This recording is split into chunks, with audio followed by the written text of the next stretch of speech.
All right, good morning. It's February 20th. This is this one says January 16th. Sorry.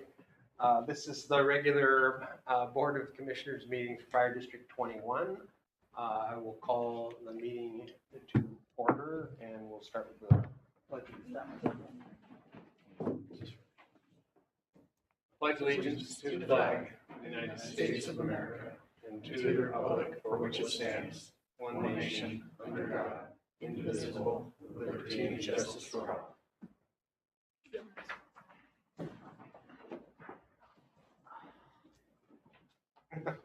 Thank you.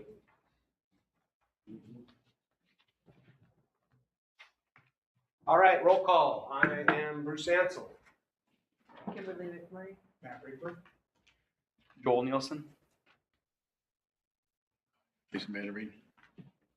And then we have, thank you, on Zoom. Any public comment? Open the Volunteer Pension Board meeting. We have the January 16th minutes for approval. Is there a motion? So moved. Moved and seconded. Any discussion? All in favor? Mr. Crawford? Thank you. It's unanimous. Any other business for the Volunteer Pension Board? No, sir.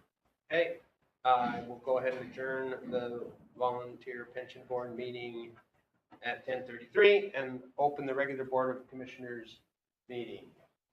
The consent agenda is our first item.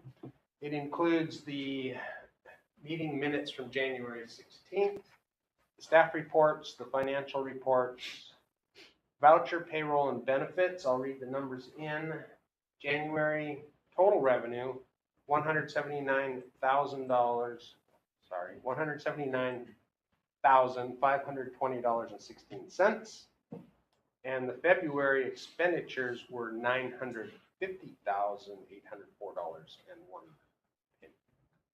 Direct deposit payroll, $432,473.95. Payroll taxes, $101,657.40.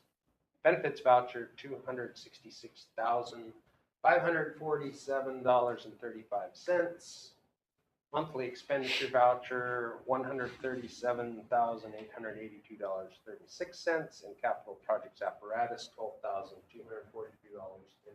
$12,243.95. Is there a motion to approve the consent agenda? Moved and seconded. Any questions, comments, discussion on the items in the consent agenda? Mr. Anthony, any questions? John?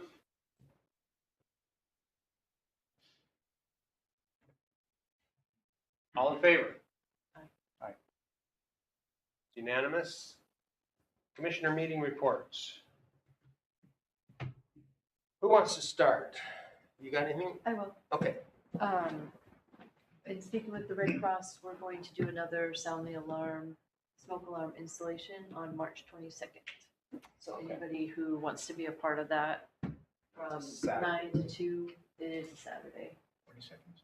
March 22nd. Yeah. And we'll meet here again for the training and the packets and then we'll just fence.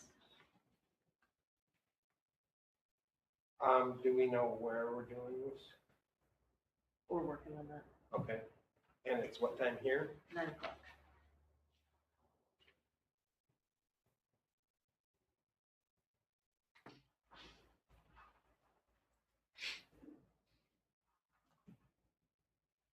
Thank you, everyone who wants to volunteer. And less than we're done. 2-ish, yeah. All right. Well, the more 26. people we have, the faster it goes. Of course. And they bring people as well. All right.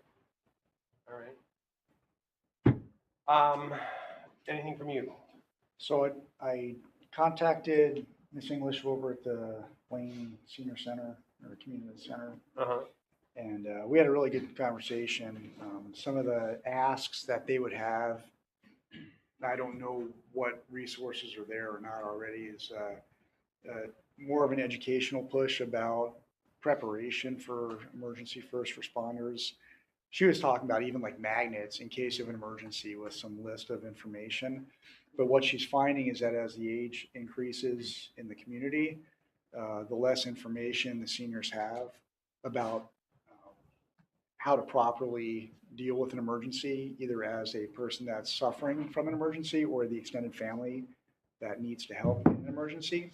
So we talked about, CAD notes, information in CAD, key programs. I don't know if the department has a key program for people.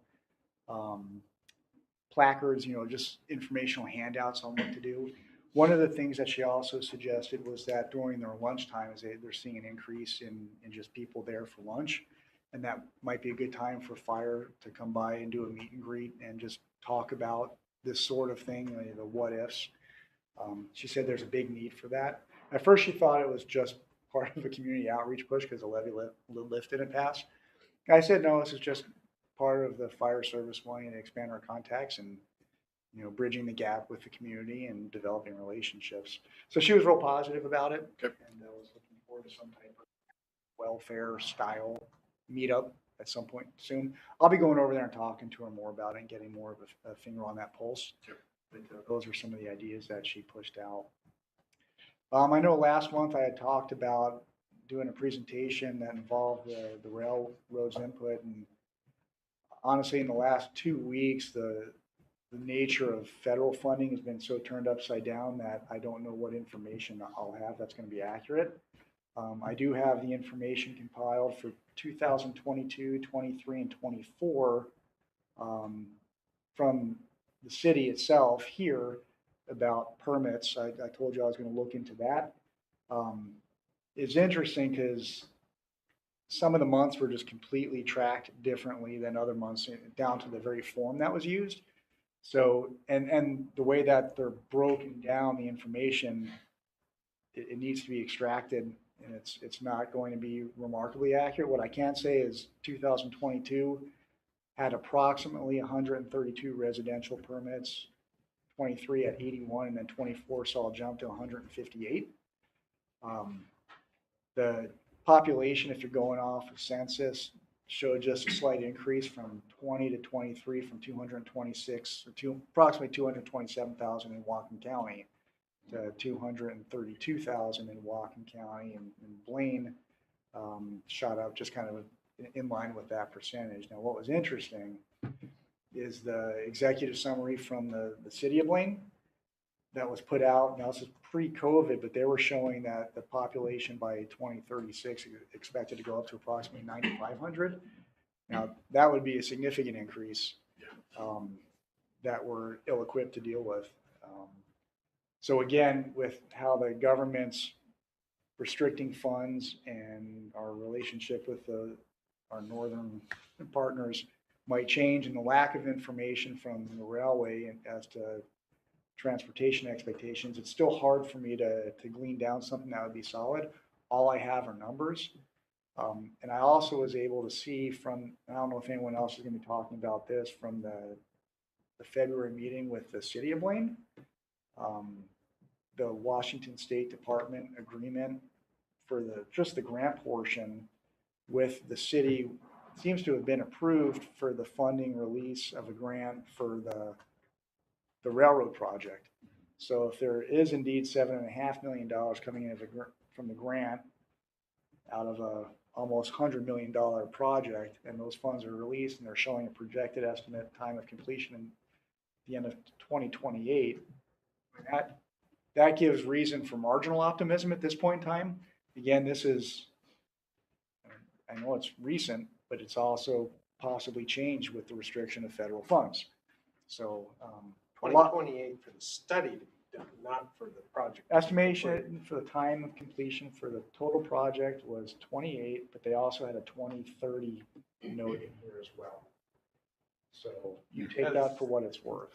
The Blaine newspaper article said if everything went okay, it would be at least 8 years before that project.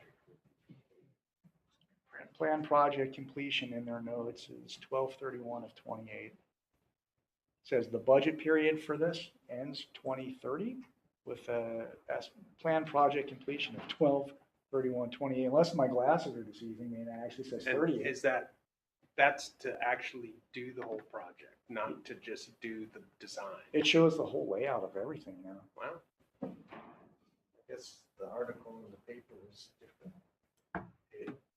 It's interesting, and this encompasses also the bridge. Maybe you should send that to the city manager. Well, this is the city manager signed this. So, I found all of this interesting, and it's got Michael Harmon's digital fingerprint right there. There you go. So, it's interesting. A lot of information, again, not much to go off of now, and I guarantee you, unfortunately, things are going to be changing dramatically. So, that's what I've got. I'll have, I think, a good finger on the pulse of what's happening by next council meeting, or next meeting here. But again, it's all subject to change. Mr. Crawford, you got anything for us? Mr. Anthony?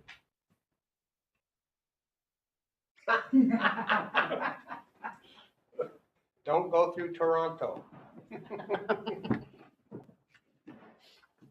All right. Let's see. Chief and I went to Olympia for the Fire Commissioners and Fire Chiefs Ledge Day. We happened to get there the night before and attended the firefighters, Washington State Council of Firefighters reception, and got to speak with them. I think the takeaway is that for the most part, I think we're all on the same page.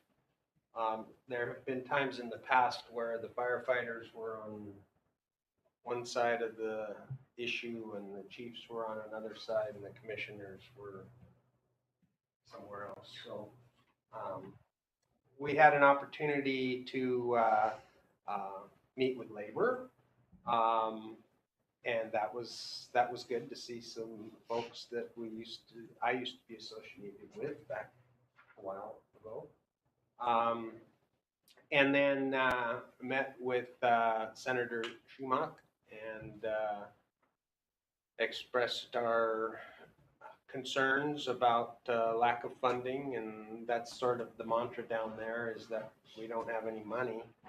Our next meeting was with Representative Timmons, and we brought with us a proposal to fund our radios that we have a grant request out for. We had written a letter asking for any kind of support that might be out there, and Representative Timmons said, oh yeah, there's a capital fund that can help with projects like this, potentially. It's kind of like once all the budget stuff is done, there's this secret closet that they all go to and ask for crumbs, and there's a form to fill out and you can request. So we found the form, and the chief and staff and I filled that out and sent it in. We had so it was interesting to find that there's a place that you can apply. I guess if you don't ask, you don't know, right? Then when we went to Representative Rule's office, we actually got in about an hour early and spoke with her assistant, and then Representative Rule had been out on the floor testifying or something. She came in early, and we were able to stay and actually had about a half-hour meeting with her, which is unusual to get that much time with one of our representatives. And she also told us that this request could be brought forth to this capital funding committee. And so we put together a letter and the chief sent it off. And actually we heard back from Representative Rule that she had already submitted our request to the chair of the committee that controls those funds. So we asked for $175,000. That would fund the complete redo of our radio system here for portables, mobile in the apparatus, headsets, the whole thing. So we're asking, we're scratching, we're shaking the cushions on the couch. No guarantees, obviously, but I think what Representative Rule said is if you're in the right place at the right time when they ask the question and you have the right information, sometimes you get the money. So she's asked us to send it to her. We did, and she's gonna try to see if we can get some. So in the meantime, we haven't heard anything from our other grant request. Anyway, that was that. I attended the D4 commissioners meeting via Zoom because of the annexation issue that's moving forward. That will include the property that the Station 12 is on.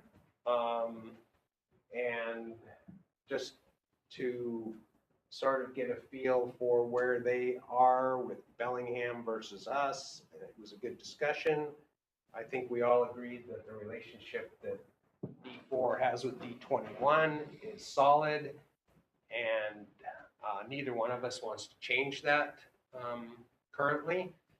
It may come to pass if they hit that 60% threshold of taking the assessed value from District 4. I think the wording in that document is still up for attorney interpretation. But my takeaway was that D4 is happy with what they're getting here and they intend to stay with us unless forced to do something differently. One of you have a question, gentlemen?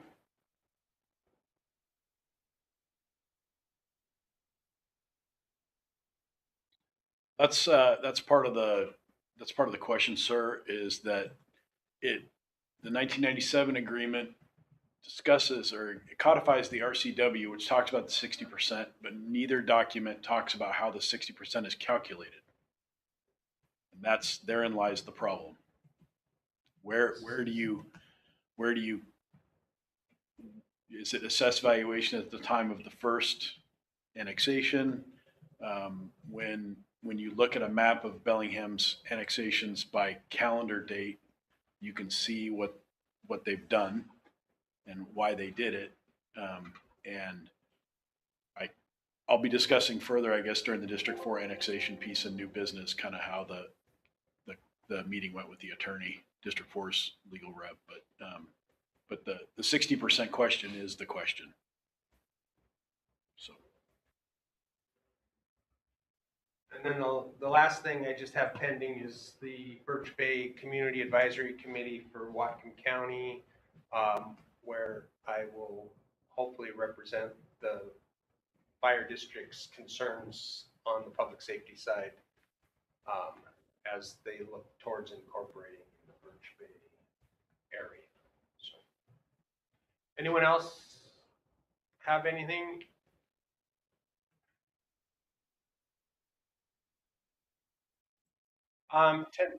Tonight is the Birch Bay Incorporation meeting, and I think Sheriff is speaking at that one as to what police coverage might look like if Birch Bay were to form a city. I will be unable to attend that. This other one is the Birch Bay Community Advisory Committee was formed to get a better voice at the county. The whole push for forming a city is because the Birch Bay community feels like they're not being well represented at the county level. And so this other advisory committee is sort of an interim opportunity for 7 members from the community and organizations to provide feedback to the county on a little more timely manner. But yeah, they're kind of 2 separate entities. One is for specifically incorporation, and the other one is just a communication tool.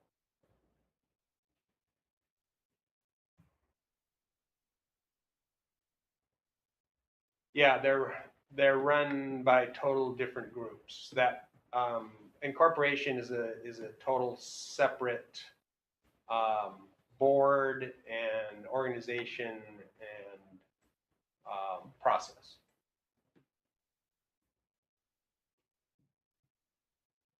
(106) Good morning. Thanks for having us. A couple things. We got promotionals coming up for company officer and training captain. I think we have 6 total applicants, 1 for training and the rest for company officer. We recently had a probationary firefighter go, just not meeting standards. We have a group of 6 people going to Yakima on Saturday for one of our members whose mother unexpectedly passed, so we're going to go support him at the funeral. We had 2 new additions. Delaney had her kiddo, and then Andrew Beath's wife had a child as well. And then on the bigger scale, Local 106, we had the county VP elections, and Tony Malillo from South Wacom is the county VP, so there'll be a county VP and a city VP. I think that's pretty much it for now. And then we'll probably send a letter to negotiate in April-ish since we're on our last year for contract already. So, yeah. Fire Marshal. Good morning. Morning. Not a whole lot to report. Things have been pretty slow this last month. Not a lot of new development coming across my desk. Just kind of status quo, really. So, you have any questions for me? The one thing you said in your report had to do with the water main issue, or Yes. Yes. Birch Bay and Blaine. I think you mentioned that they're going to replace that line or get a new line? They're in talks about putting in a new, larger line, because the current line that runs along Blaine Road over to feed a large portion of Birch Bay, it's an old AC line, which is past its maturity date, you might say, and it's becoming brittle. They've had a few breaks in it the last 4 or 5 years, and so they're talking about maybe combining efforts, sharing the cost of a new line that will both serve the Birch Bay water and sewer and also supply water to the Semiahmoo area as a second source. Because currently there's only one source of water going to Semiahmoo, and that's across the channel. And that line is also beyond its expected life, or nearing it anyway. And if it breaks, there's really no backup for Semiahmoo. So they're trying to get a second source heading that direction. They're working on that now. Good idea. All right. Any questions for Joel? Okay. Unfinished business. 63. Yep, just doing the last few pieces back and forth with Matt Paxton at CSD on the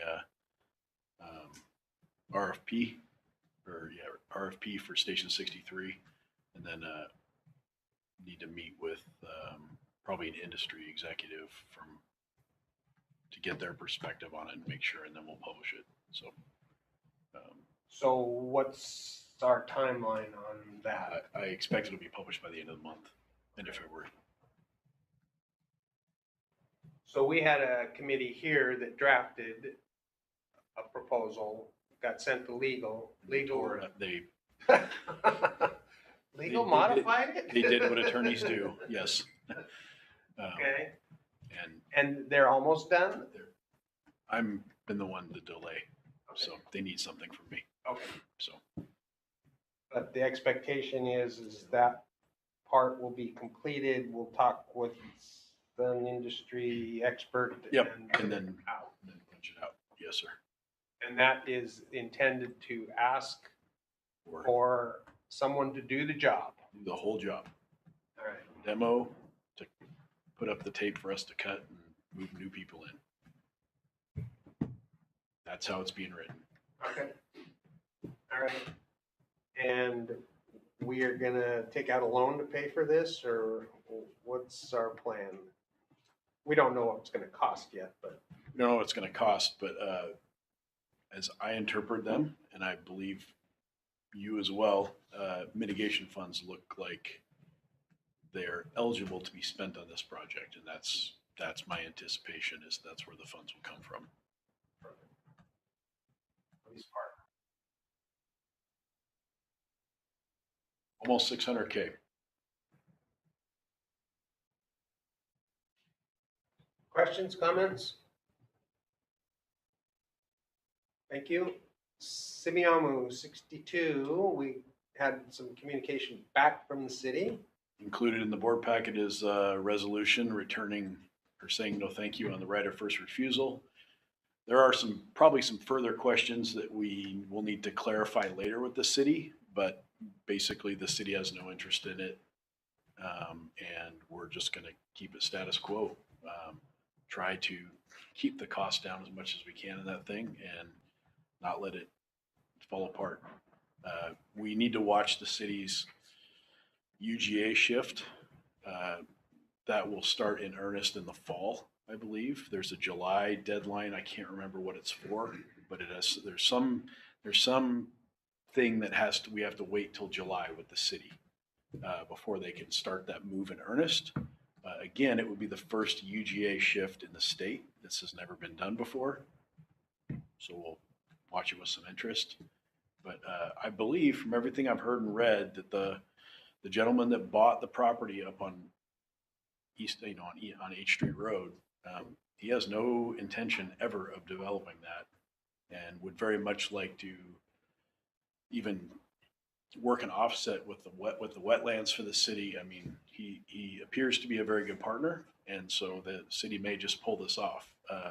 Joel, correct me if I'm wrong, water is going to be the big issue in this, according to,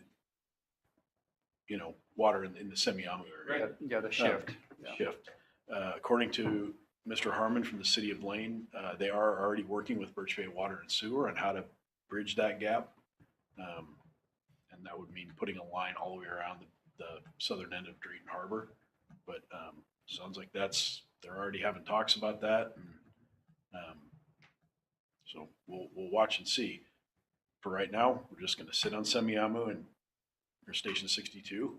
And So a month ago, this sounded like it was going to be very improbable. Now it's probable. I wouldn't say it's probable. I wouldn't buy property in Semiahmoo. Based on that. No. Okay. We just have to prepare. I mean, that's why we're not going to do anything with Station 62. We didn't want to give it to if the city's planning on doing this, we would have been foolish to give it away. But it doesn't mean we're going to prepare for crews or we're not going to buy apparatus to put in it. It's going to be a shell until there's some actual movement on the UGA being shifted.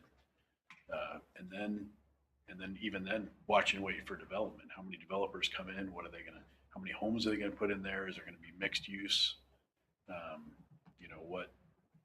Does that area need that fire station? With that initial, I didn't even see an actual full proposal come out for that. So there's no indication of how many additional dwelling units there would be or anything at this time, or what the infrastructure. I have not seen it. Have you seen anything? The whole area, if it's developed like they've got plans right now, it's about 500. 500 homes or? 500 residents, we'll say, whether it's multifamily or single family.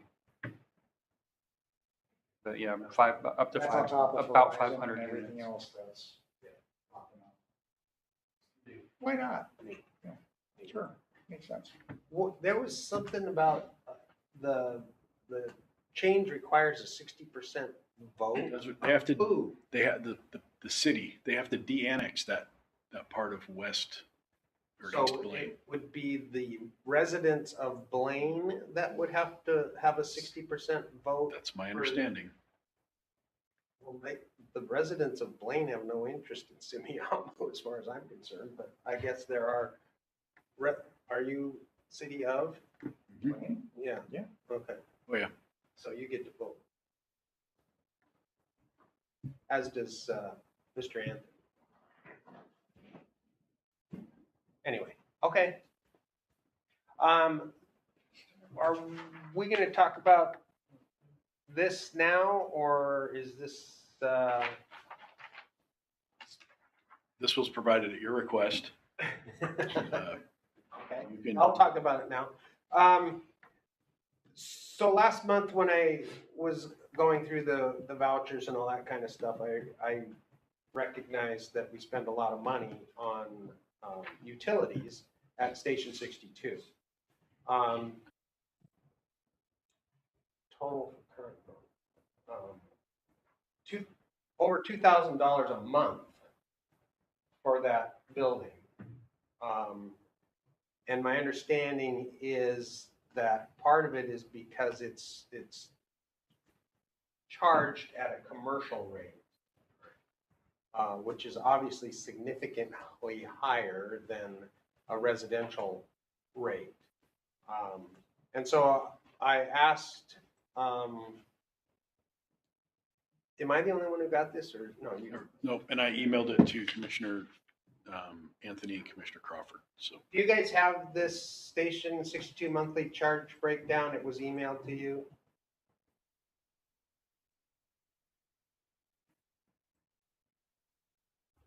Anyway, it's interesting that we have to spend this much money on an empty building. And I've asked the chief to see if there's any way we can minimize some of that, turn the thermostat down a little bit lower. I know, I mean, we spend $450 a month on lawn care. We spend $400 a month to monitor the alarm system for fire, not burglary. Correct. $473 for water and electric, and no one is there. And $850 for natural gas, and no one is there. So, in comparison, Station 61, the monthly charges are $3,100 compared to $2,100.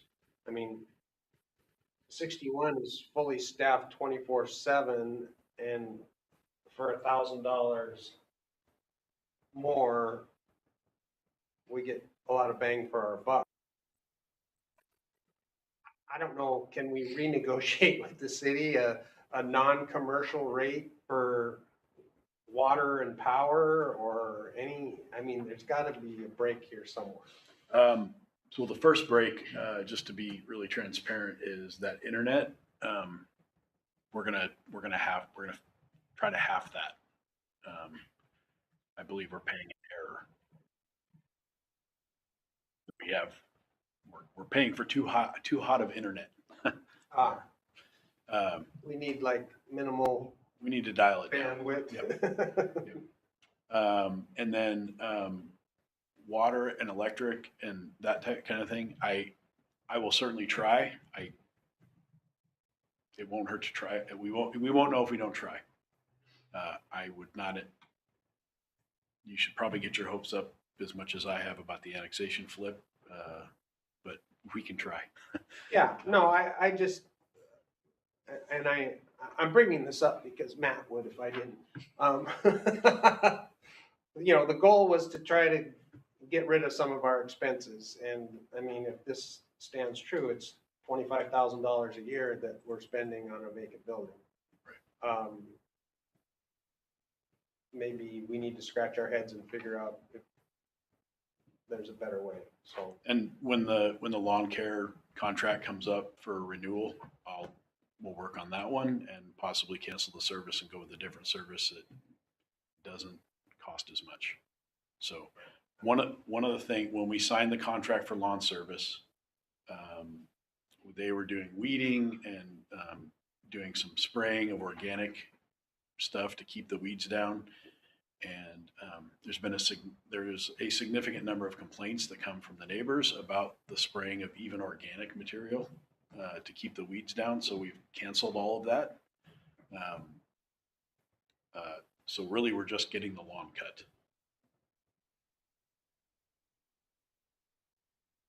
It doesn't need to, but we could.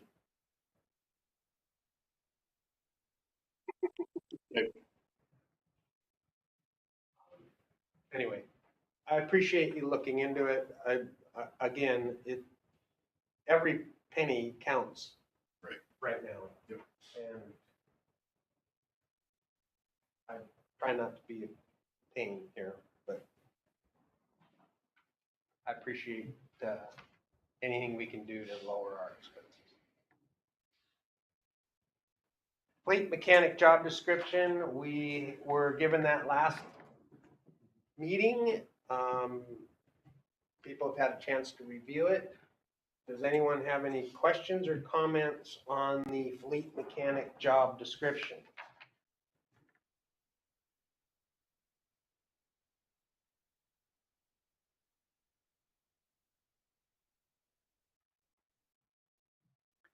That was per Ryan. That was his recommendation. That's a minimum requirement, Correct. so.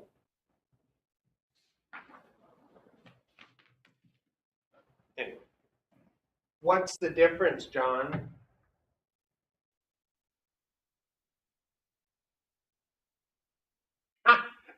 I mean, as far as what you can drive.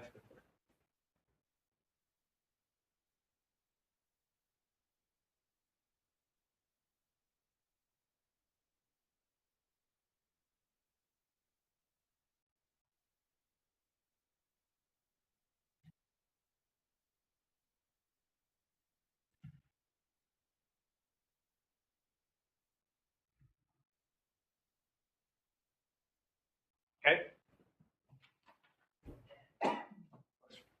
So Chief, you need a motion to approve the job description so Yes, sir. that we can advertise for that, and the plan is to advertise soon.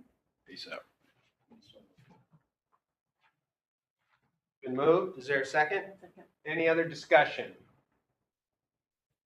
All in favor of the fleet mechanic job description? Aye. Unanimous, thank you. Any other unfinished business? New businesses, District 4 annexation. Chief.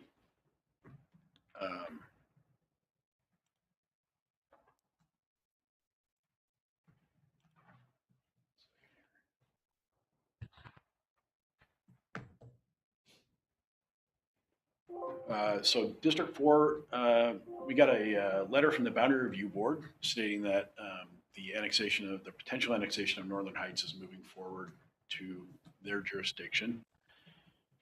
Presented that to the District 4 Board, and Commissioner Ansel was there. We had some discussion about, like he said, Bellingham versus District 21. On Tuesday, Commissioner Cooley and I, who's their District 4 Board Chair, and I met with Eric Quinn, who's their attorney, and we discussed next move. So we're going to protest or send a letter to the Boundary Review Board stating that we'd like a hearing, and the current plan is to protest the annexation on multiple points. And with the big piece is to bring up the 60% rule. I don't think that I don't anticipate that District 4 would pursue that all the way to the Supreme Court, but I do think Mr. Quinn was quite interested in how the city of Bellingham's been allowed to do this, to not just District 4, but multiple junior taxing districts. Over time, when he looked at the map, he was like, I think the word he said was, the word he used was unconscionable. So, yeah, we're going to start with that. And Mr. 4 is going to keep District 21 in the loop. Any documents will be shared back and forth, but it'll start with a hearing at the Boundary Review Board. So the effort and cost of this is borne by District 4 and their attorney. Correct. I would say District 4. Their attorney doesn't work for free. Yes. Yeah. All right. Any questions on the District 4 issue?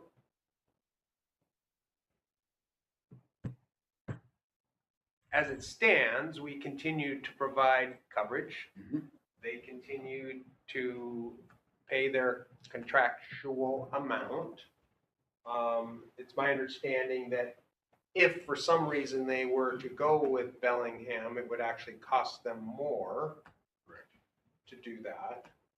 The downside of this annexation is District 4 will continue to collect the same amount of money per their levy lid lift, but it will be spread over fewer property owners. So you take this chunk of houses out of their assessed value, give it to Bellingham, the remaining property owners now have to pick up the slack up to $1.50. You can't go over $1.50. Correct.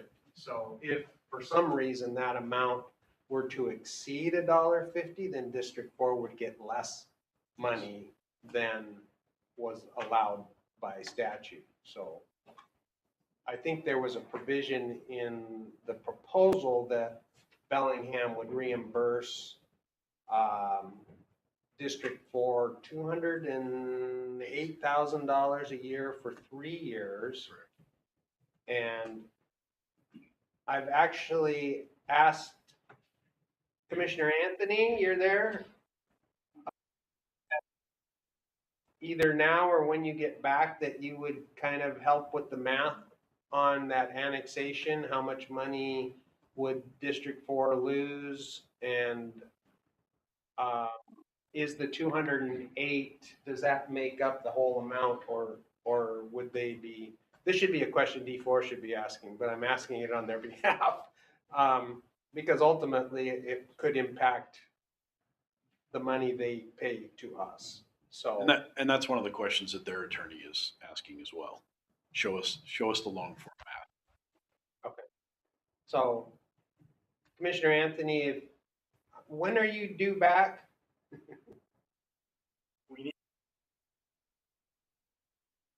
That's right. Okay. All right. So you'll be back soon. He said he's available for emergency. I know, yeah. Anyway, if you could help monitor that issue as to, is District 4 going to be made whole if this annexation were to occur? And if not, how that levy rate gets disseminated or dispersed amongst the remaining property owners, and would they be backing up to their $1.50? I don't think they will, but it's possible.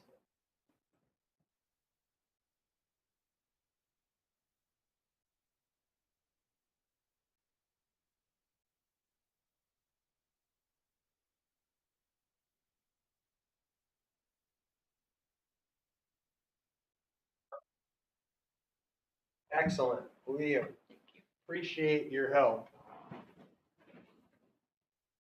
Any other comments, questions on the D4 annexation? It's nice to hear that their attorney has gotten excited about this. Yes.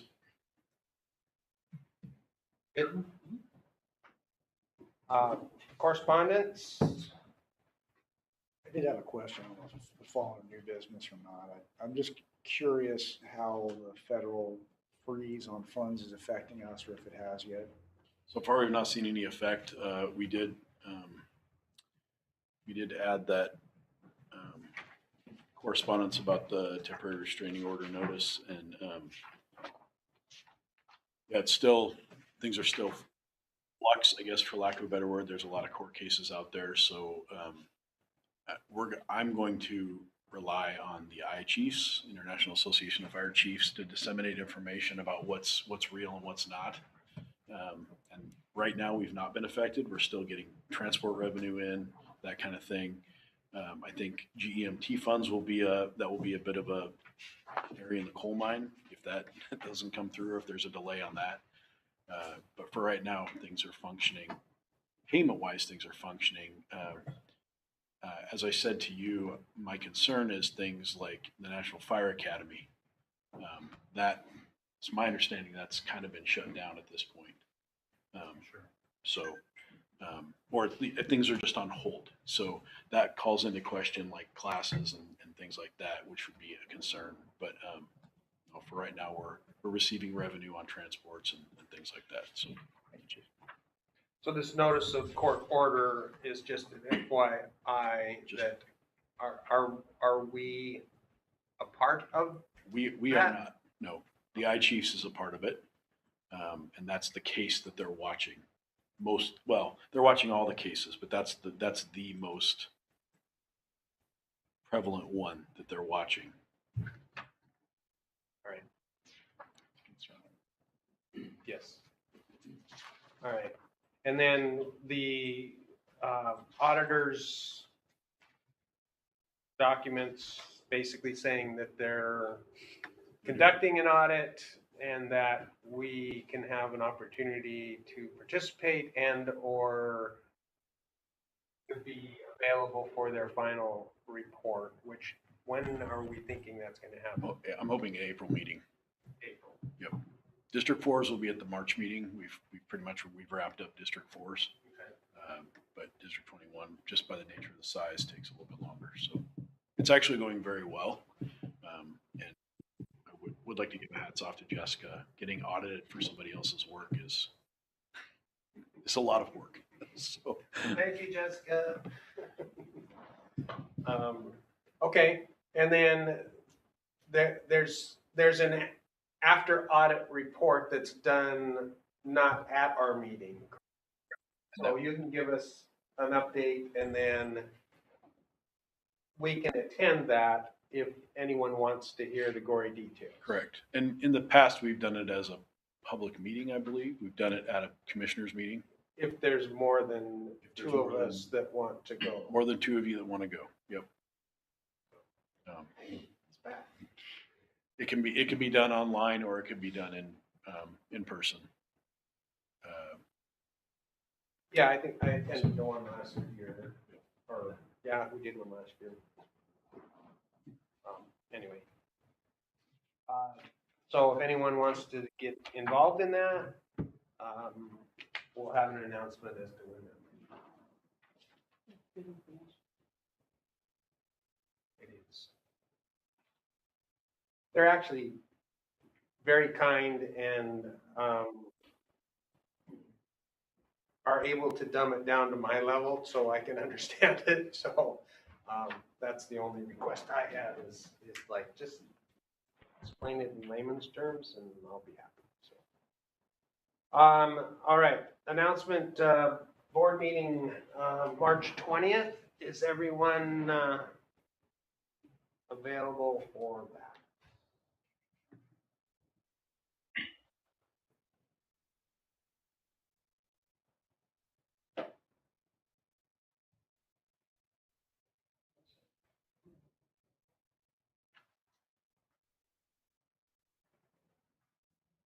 Everybody's good?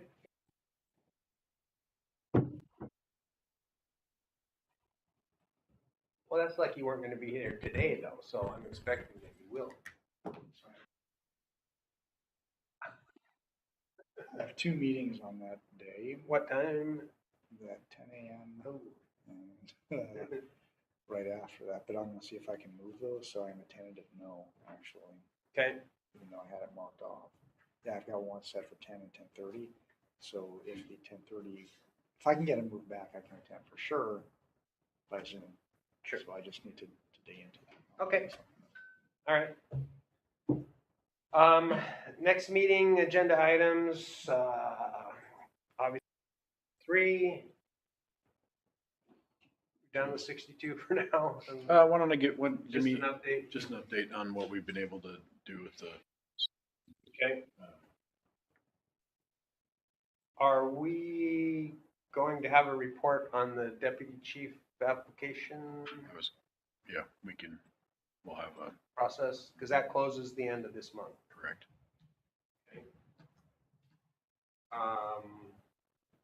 And I guess keep D4 annexation update on that as well. Are you gonna give us? Yeah, I'll have something, I just don't have the accuracy of it. All right. And just, What are we gonna call that? Report by Commissioner North Walk, Bigberg. growth assessment. They'll give you a title. Thingamajiggy. Commissioner Anthony, will you have anything for our next meeting?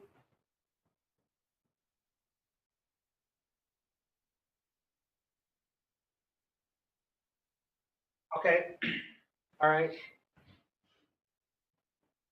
I'm curious about your TIF findings, so that'll be interesting. Are those back?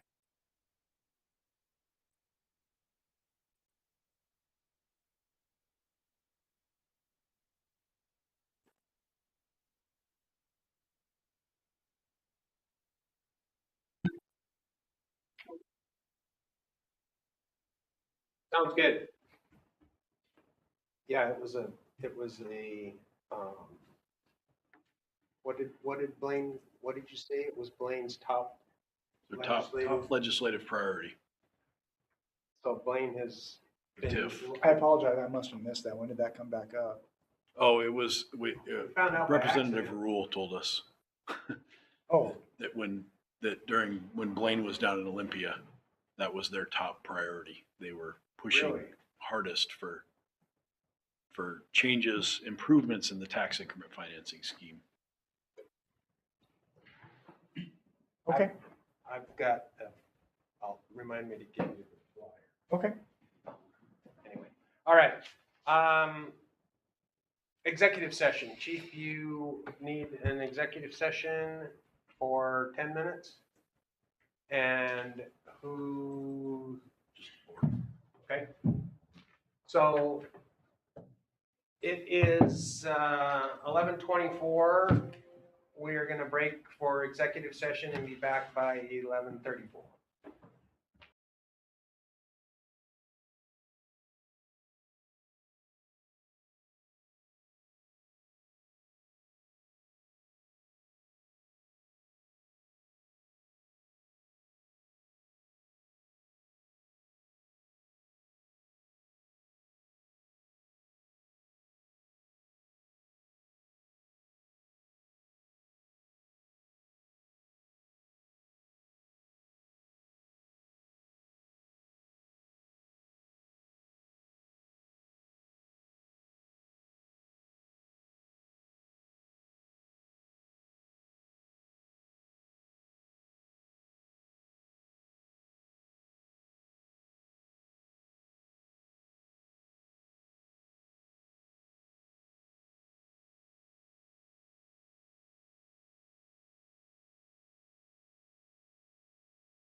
session, and there's no action after executive session. I will entertain a motion to adjourn, and we have to sign documents. Second. All in favor? Meeting adjourned.